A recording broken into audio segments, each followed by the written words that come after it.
জুমার দিন সকালবেলা ফজরের নামাজের পর থেকে ফেরেশতারা যতগুলো মসজিদে জুমা অনুষ্ঠিত হয় ওই মসজিদে ঢোকার প্রতিটা দরজার মধ্যে দাঁড়িয়ে থাকে।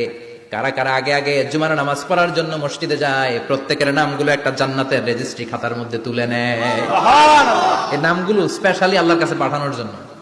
সুবহানাল্লাহ কইবেন না? সুবহানাল্লাহ। ডানে বায়ে সামনে পেছনে যতগুলো দরজা, প্রতিটা দরজায় ফেরেশতারা বসে থাকে। কে আগে আসলো নাম তুলে দেয়।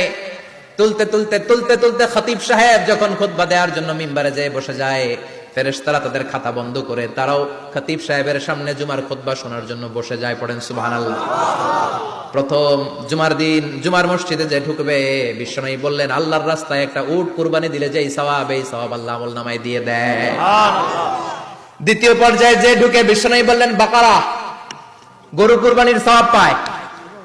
তিন নম্বরে যে ঢুকবে, বিশ্বনবী বললেন কাপসা, হাদিসের ভাষায় এসেছে